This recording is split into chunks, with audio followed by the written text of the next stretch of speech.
মনির ইসলাম, নিশ্চয়ই আমরা আবারও জানবো এই বিষয়ে। আপনার কাছে আমরা আবারও সংযুক্ত হব পরবর্তী সংবাদ সংযোগে। আপনি খবর রাখতে থাকুন। হোটেল ইন্টারকন্টিনেন্টালে সংস্কার প্রস্তাবনা নিয়ে গোলটেবিল আলোচনায় যোগ দিয়েছেন জাতিসংঘ মহাসচিব অ্যান্টোনিও গুতেরেস। এই খবরের সবশেষ খবরাখবর নিয়ে আমাদের সঙ্গে মনির ইসলাম যুক্ত ছিলেন।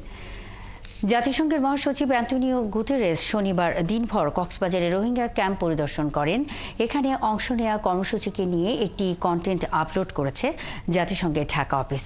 এই কন্টেন্টে জাতিসংঘের মহাসচিব রোহিঙ্গা ক্যাম্পে থাকার সময় বক্তব্য নেয় জাতিসংঘ টিম। সেই কন্টেন্টে গুতেরেস বলেন, বাংলাদেশের কক্সবাজারে পুরো শরণার্থী জনগণ মানবিক সাহায্যের উপর নির্ভরশীল। বলেন, যতদিন না তারা তাদের ক্যাম্প জীবন থেকে মুক্ত হয়ে স্বদেশ ফিরতে না পারে ততদিন তাদের জন্য মানবিক সহায়তা প্রয়োজন। এই মানবিক সহায়তা কার্যক্রম অব্যাহত রাখতে হবে বলে জানান জাতিসংঘ মহাসচিব। তিনি বলেন, আন্তর্জাতিক সম্প্রদায়কে এখনই বিনিয়োগ করতে হবে তাদের জন্য। মহাসচিব বলেন, রোহিঙ্গারা তাদের জীবনে ব্যাপক নির্যাতন সহ্য করেছে, নিদারুণ কষ্টে জীবনযাপন করছে।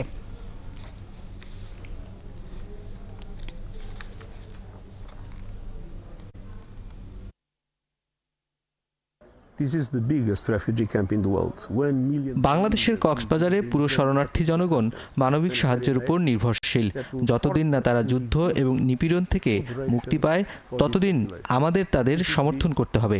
আন্তর্জাতিক সম্প্রদায়কে এখনই বিনিয়োগ করতে হবে তাদের জন্য যারা এত বেশি যন্ত্রণার সম্মুখীন হয়েছে।